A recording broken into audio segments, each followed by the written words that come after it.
حضرت محمد بن ابو بکر رضی اللہ تعالیٰ عنہ فرماتے ہیں، اس کو صاحب سبل الہدی والرشاد امام یوسف صالحی نے نقل فرمایا، کہتے ہیں کہ میں حضور کے ساتھ ایک جنگ پہ گیا تو واپس ہم آ رہے تھے تو اس جنگ میں بڑی فتح ہوئی،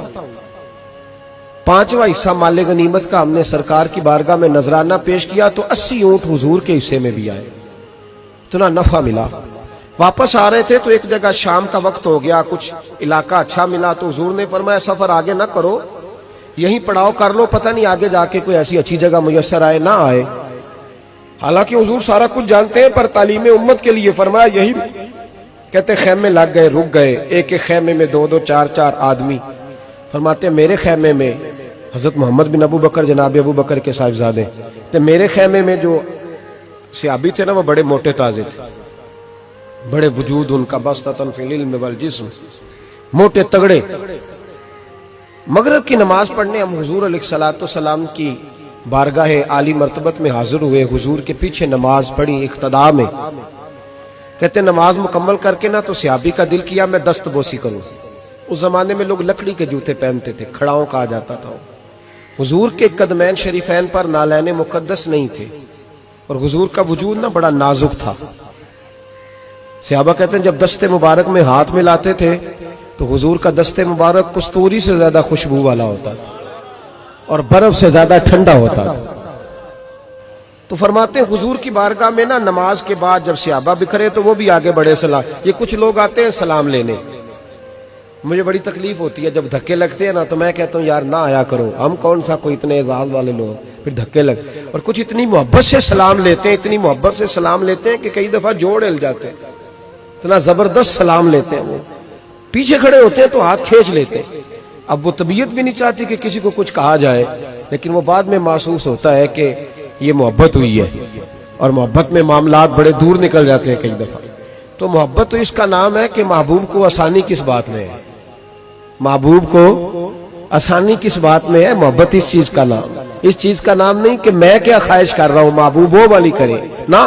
وہ راضی کس بات میں ہے، میں گڈی تے ہتھ ڈور سجن دے وہ جنج رکھے اونج رہنا ہے، واجب نہیں جے وچ شریعت مندہ خسم نو کہنا، بات تو یہ ہے کہ اس کو آسانی کس بات میں، عام دام برسرے مطلب۔ اس سلام لینے کے لیے جب آگے بڑھے نا تو جوش میں دوڑ کے آگے بڑھے، حضور کے دستے مبارک کو چوما،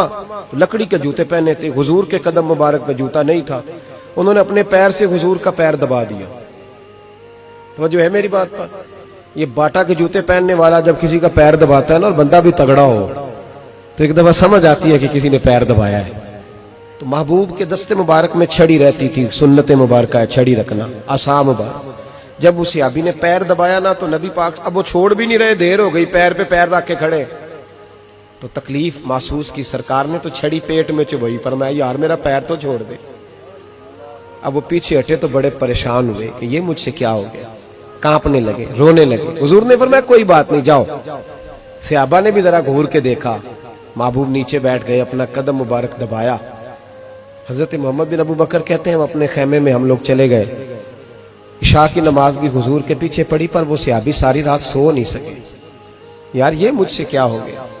گرا جو ان کی نگاہ سے وہ سنبھل نہیں سکتا، میں نے حضور کو تکلیف دی، محبوب کو تکلیف دی۔ کہتے وہ تڑپنے لگے، رونے لگے، یہ مجھ ساری رات، میں تسلی دیتا کہ یار وہ کوئی ایسی ویسی بات نہیں، اللہ نے ہمارے محبوب کو رحمت للعالمین بنایا،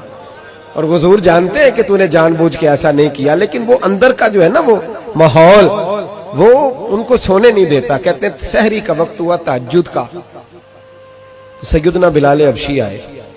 خیمے کے باہر کھڑے ہو، کہنے لگے بندہ کدھر ہے جس نے کل مغرب کے وقت حضور کا پیر دبایا، کدھر ہے؟ کہتے ہیں اب تو وہ اور ڈرے اور کہنے لگے لگتا ہے میری مذمت میں قرآن آ گیا۔ محبوب کی غیر ارادی بے ادبی بھی اللہ کو پسند نہیں، کہا لگتا ہے آیتیں آ گئیں، پتہ نہیں میرے بارے میں کیا حکم آیا ہوگا، آپ اپنے ابا سے کہہ کے میری سفارش کرائیں گے، جناب صدیق اکبر سے کہیں گے، کہیں ایسا نہ ہو کہ میری دنیا بھی جائے اور آخرت بھی جائے۔ کہتے تڑپتے سسکتے در رسول پہ پہنچے، سحری کا وقت، حضور تشریف فرما ہے، کہتے اب میں اور وہ منتظر تھے کہ کوئی ایسا حکم آئے گا